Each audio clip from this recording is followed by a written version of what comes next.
Oscar, I think you've been in the state most of your life. What is your familiarity with this rivalry, and how does it settle on you with all the different rivals you have in this program? Yeah, I mean, it's a huge one. Best team in the state wins, and Governor's Cup. I mean, it's a huge trophy, and it's a huge game that we look at every year, and I know they look at it every year. And we got a lot of guys over there that were with us previously, so it'll be a fun one. Oscar, I want to ask you about one of those guys, Brett Seither. What did you learn being around him last year, and what was he like as a team? Yeah, I mean, he was always with me. Kind of brought me in under his wing when I first got here.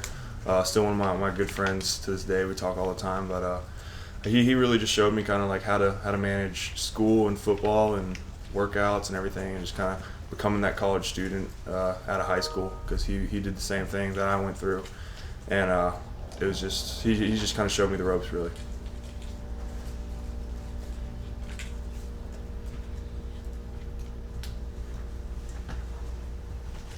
I guess just speak to the environment you guys played in Saturday and what the message was in the locker room in terms of just handling the crowd noise and all that stuff. Yeah, I mean, it was crazy. It was a fun place to play at, huge stadium. They had a great turnout, and they were loud. But I mean, we control the environment ultimately, and we don't really like to let those external factors kind of dictate how we play or how we do our thing. So I mean, we were prepared for it. We practiced all week for it, knowing how it was going to be. And we just knew if we played our style of football, everything would take care of itself. What's the schedule like for this week with Thanksgiving in it, but still preparing for one of your top rivals? I mean, it's a normal schedule. We're doing everything that we normally do for every game. I think we'll get out maybe a little bit earlier on Thanksgiving, just for some guys to be able to get home and have dinner with their families, and we don't have school. But other than that, I mean, it's a normal week for us.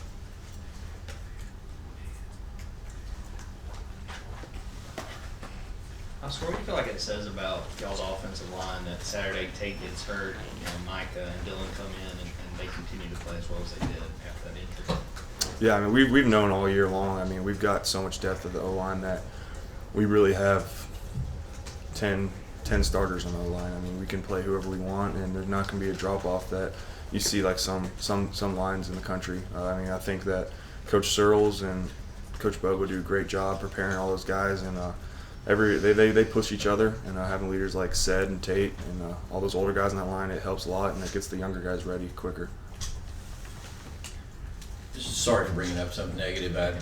You had a drop in the game. It was pretty up. One of those almost too open kind of situations. But I just wonder internally, is there like internal repercussions? Obviously, that would be a negative grade on that particular play. But like, I mean, do you do something just up downs or something when you come in on Monday and they review the tape, and just how do you approach it when something like that happens? Clearly, you didn't want to.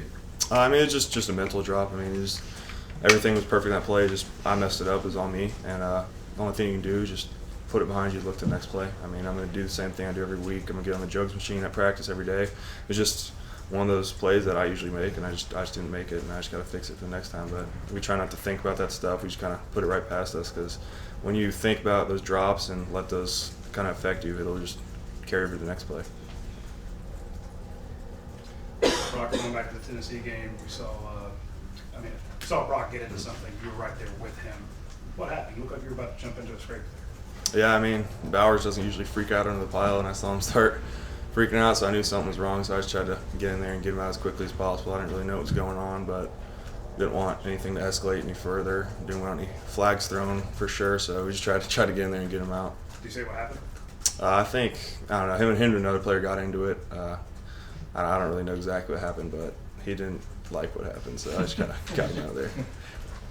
Oscar, right over here. Oscar, ask you about Buster Faulkner, taking over the OC job at Tech. I know he worked primarily with the quarterbacks when he was here, but what kind of impact did Buster make when he was here at UGA?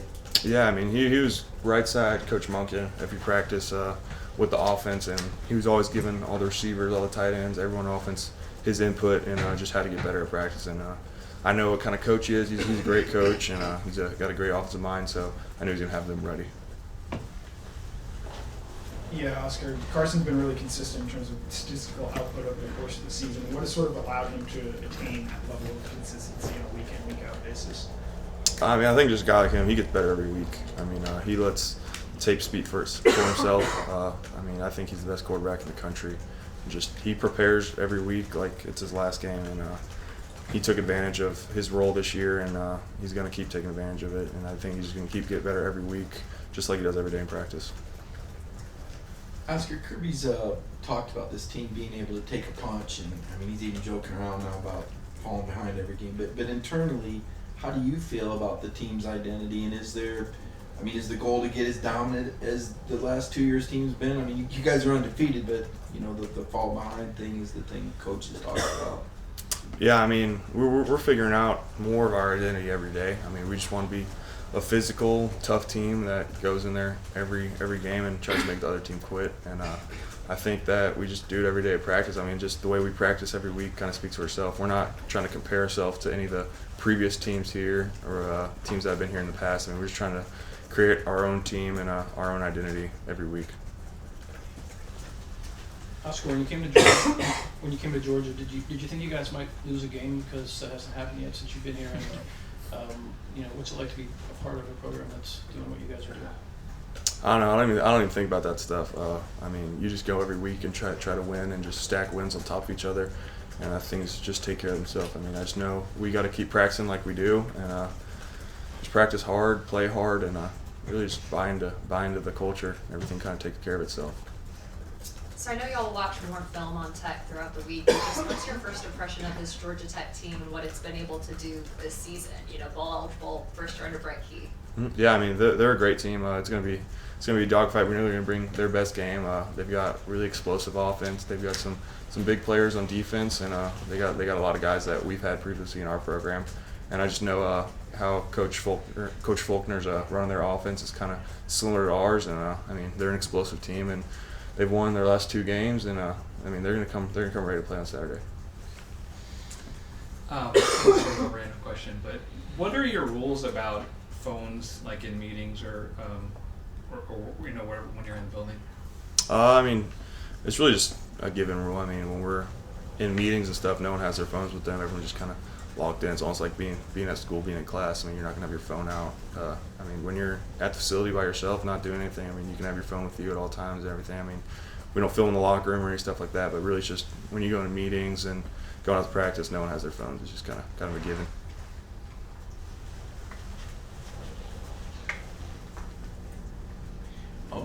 Coach Bobo obviously has a different personality than Coach Monken. Can you give us any idea what his pregame speeches and motivational speeches are like? Yeah, I mean they're straight juice. I mean he gets us fired up for the games and after the meetings, and I mean he speaks right from the heart, and he really cares about us, and you can tell that he really loves us and loves us as an offense, as a team, and it's like we're in a big family. So I mean we really care about him, and he cares about us, and we all just go out there every day to play for each other and just are inside these walls, players inside these walls. Got time for 2 more questions? It seemed like Carson was getting the ball out really quickly Saturday. A couple of balls jumped on Brock pretty quickly.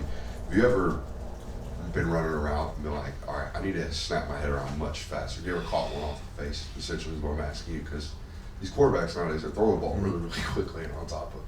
Oh yeah, I mean definitely. I mean it's all part of timing, and that's what we work at every day in practice. And different teams you play, you got to speed things up or kind of slow things down, just depending on who you're going against and the personnel you're going against. And just really kind of you find that rhythm with you and your quarterback, especially Carson, and just everything we do at practice. I mean he's always going to put the ball there at the right time in the right spot, and it's great to have a quarterback like that. And we just kind of got to adjust to it and just kind of. I mean he's going to make us right. So. Another Carson question, but you said you thought he was the best quarterback in the country, and it's interesting that he's not going to stunt for himself. But in the whole Heisman conversation, we all understand why his numbers aren't what because of the way you play. But do you feel like your quarterback should be in that, at least invited to New York? Yeah, I mean definitely. I mean you see what he does on film every day, and I think his film speaks for itself. And I mean it's not like his stats are bad. I mean you can look at quarterbacks that have been there previously, and I mean I think he deserves a spot in New York. Thank you, Oscar. Thank you. Thanks, Oscar.